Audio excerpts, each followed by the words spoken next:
Hello viewers, আসসালামু আলাইকুম। সবাই কেমন আছেন?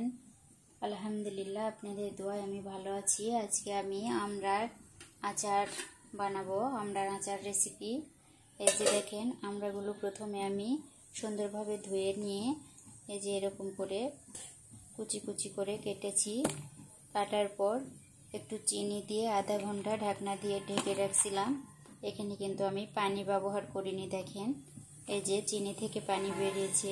আধা ঘন্টা ঢেকে রাখার পর আমড়া থেকে এই যে চিনির পানি বেরিয়েছে। আজকে আমি তেল ছাড়া সম্পূর্ণ ভিন্ন রূপে আমড়ার আচার বানাবো।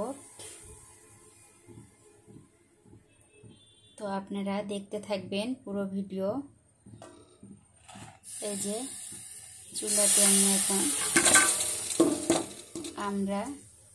আমড়াটা দিয়ে দিলাম।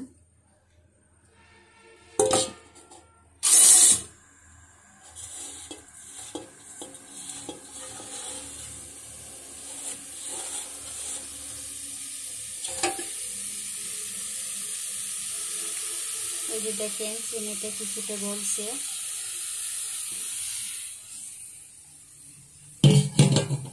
আজকে কিন্তু আবহাওয়াটা অনেক ভালো। দেখেন,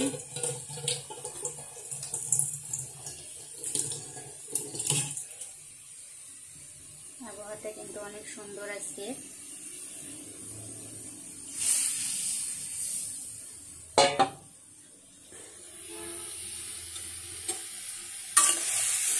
চিনি থেকে যেটুকু পানি বেরিয়েছে, এই পানিতে আমি আমড়াগুলো সিদ্ধ করে নিব। এখানে আমি টক ঝাল মিষ্টি আমড়ার আচার করব, এই জন্য আমি গুঁড়া মরিচ একটু দিলাম।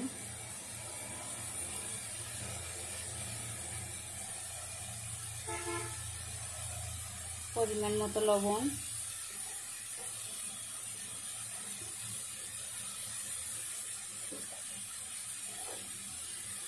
একটু হলুদ, কালারটা আসার জন্য একটু হলুদ দিলাম। এই যে তেজপাতা, দুটো লবঙ্গ,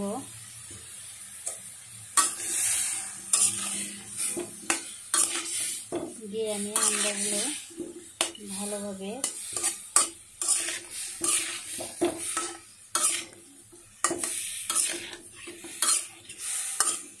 মিশিয়ে নিয়েছি। এই যে আমড়াটা আমি সুন্দরভাবে প্রথমে ধুয়ে নিয়ে এই যে বটি দিয়ে সুন্দর করে কুচি কুচি করে কেটেছি। এখানে আমি কিন্তু আজকে তেল ব্যবহার করব না। যে ঢাকনা দিয়ে ঢেকে দিলাম।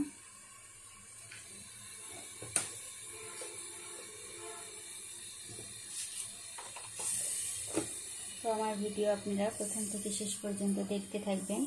এই যে চলেন দেখি, আগে থেকে গুঁড়া করা মশলা আমি এখানে মশলাগুলো গুঁড়া করে রেখেছি। এখানে আমি আগে থেকে আমার ঘরে যেসব মশলা ছিল সেগুলো দিয়ে আমি আজকে আমড়ার আচার বানাবো। তো শুকনো মরিচ, পাঁচফোড়ন, জিরা ভেজে নিয়েছি, নিয়ে এই যে বেটে নিয়েছি।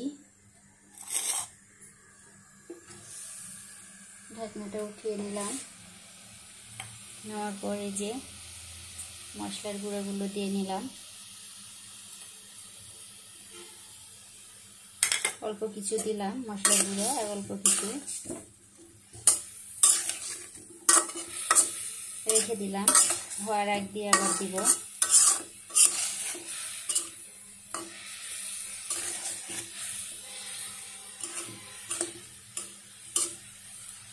দেখছেন, অনেক সুন্দর কালার আসছে।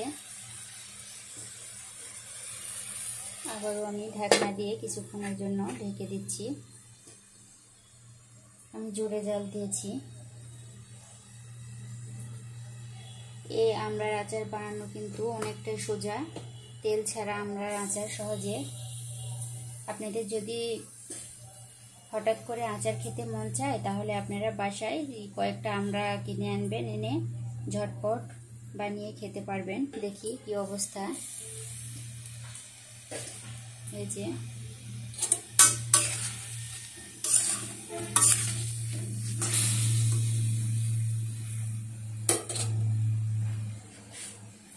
আবারও ঢাকনা দিয়ে ঢেকে দিলাম।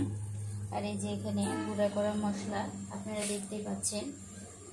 মশলাগুলো কিন্তু আমি কোনো বাজার থেকে কেনা মশলা ব্যবহার করিনি, আমি আমার ঘরে যেটা ছিল সেটাই আমি ব্যবহার করেছি মশলা। তো এখানে আমি শুকনো মরিচ, পাঁচফোড়ন, জিরা, এলাচ সুন্দরভাবে ভেজে নিয়ে হালকা করে ব্লেন্ডার করে নিয়েছি। নেওয়ার পর রেখে দিয়েছি, কিছুটা মশলা দিয়ে দিয়েছি আচারে, আর কিছুটা রেখে দিয়েছি। আচার হওয়ার পরে দিব।